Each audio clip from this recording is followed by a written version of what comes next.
Les trois textes bibliques de ce dimanche 25 mai 2025 sont tirés le premier du livre de Deutéronome au chapitre 6, les 9 premiers versets, le second de la première épître de Pierre au chapitre 3, du verset 13 au verset 22, et le troisième de l'évangile selon Jean au chapitre 14, du verset 15 au verset 24. Le thème qui nous conduit dans notre méditation de ce dimanche est le suivant: aime le Seigneur, obéis-lui et agis selon la parole. Prions. Seigneur, donne-nous l'intelligence pour comprendre, la foi pour croire et la force pour obéir. Fais que ta parole soit une lampe à nos pieds et une lumière sur notre chemin. Amen. Deutéronome chapitre 6, les 9 premiers versets.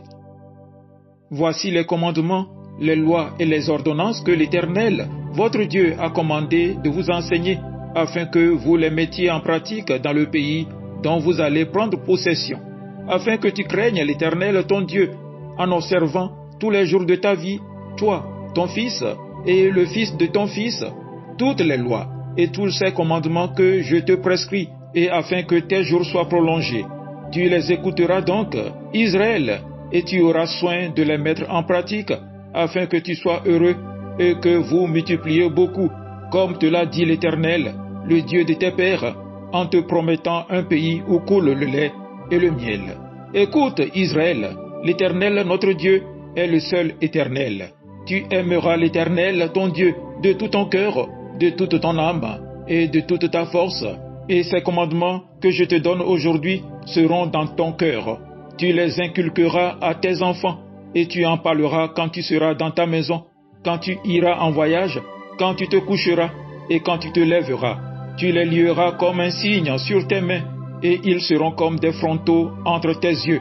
Tu les écriras sur les poteaux de ta maison et sur tes portes. Amen.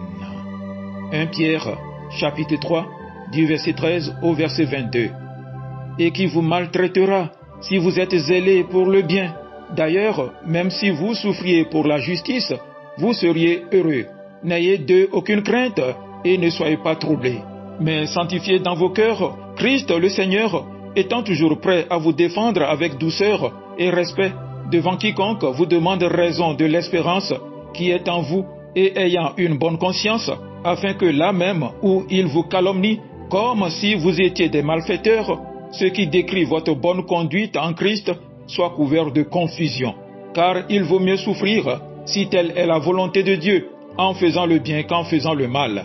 Christ aussi a souffert une fois pour les péchés, lui juste pour des injustes, afin de vous amener à Dieu. Il a été mis à mort quant à la chair, et rendu vivant quant à l'esprit, dans lequel aussi il est allé prêcher aux esprits en prison, qui autrefois avaient été incrédules, lorsque la patience de Dieu se prolongeait au jour de Noé, pendant la construction de l'arche, dans laquelle un petit nombre de personnes, c'est-à-dire 8, furent sauvées à travers l'eau.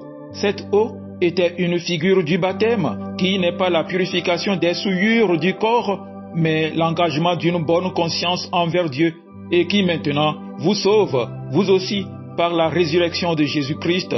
Il est à la droite de Dieu depuis qu'il est allé au ciel, et que les anges, les autorités, les puissances lui ont été soumis. Amen.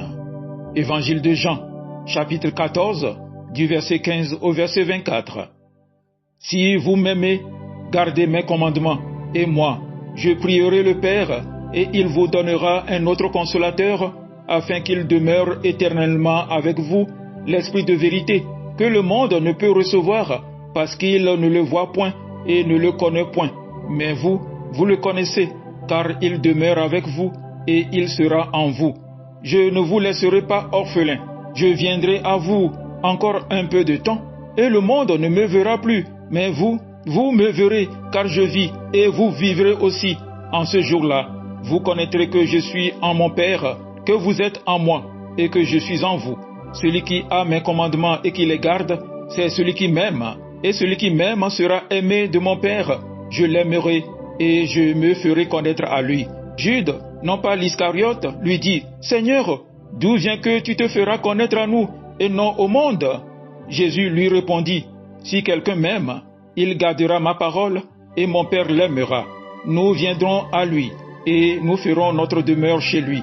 Celui qui ne m'aime pas ne garde point mes paroles, et la parole que vous entendez n'est pas de moi, mais du Père qui m'a envoyé. Amen. Bien-aimés dans le Seigneur, l'amour pour Dieu ne se limite pas à un sentiment intérieur ou à une déclaration verbale.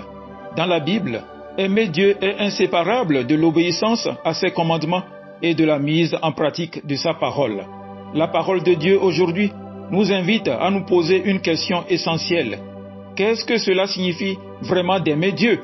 Est-ce simplement un sentiment dans le cœur, des chants, une prière de temps en temps, ou bien est-ce quelque chose de plus profond, plus exigeant, mais aussi plus vivant?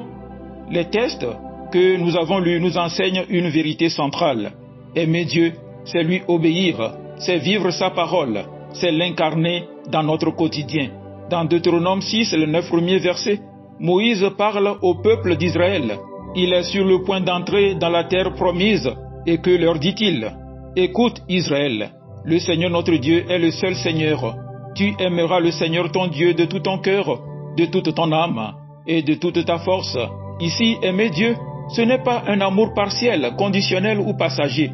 C'est un amour total, exclusif, constant. C'est un engagement de tout l'être, par le cœur, le centre de nos décisions, par l'âme, ce que nous sommes profondément, par la force, ce que nous faisons, nos capacités, nos actions.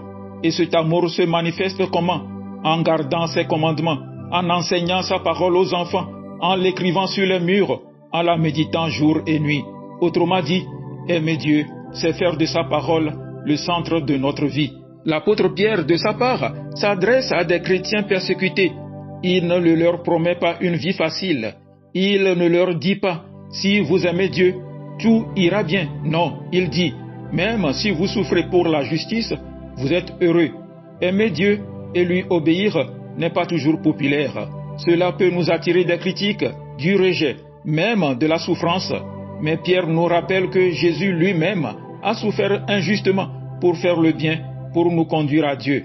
Alors, il dit, soyez toujours à défendre l'espérance qui est en vous avec douceur et respect.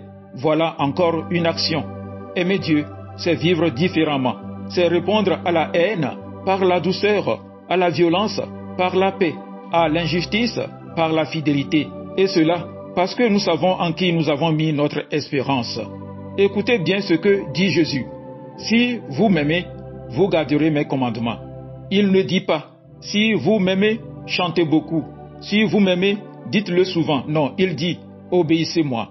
Et il promet quelque chose de merveilleux. Je prierai le Père, et il vous donnera un autre consolateur, l'Esprit de vérité. Celui qui garde mes commandements, c'est celui-là qui m'aime, et mon Père l'aimera. Nous viendrons à lui, et nous ferons notre demeure chez lui. Quel privilège! Quand nous aimons Jésus par l'obéissance, nous devenons la maison de Dieu. Il habite en nous. Et il nous donne le Saint-Esprit pour nous aider à obéir. Ce n'est pas par nos propres forces, mais par sa grâce. Bien-aimés, voici ce que Dieu nous dit aujourd'hui. Aimer Dieu, ce n'est pas juste un sentiment, c'est un choix, un engagement, une action. Obéir à Dieu, ce n'est pas une contrainte, c'est une réponse d'amour, un fruit naturel de notre relation avec lui. Vivre selon la parole, ce n'est pas pour mériter quelque chose, c'est la preuve que son amour agit en nous, que nous lui appartenons vraiment. Amen. Excellente journée dominicale à vous tous.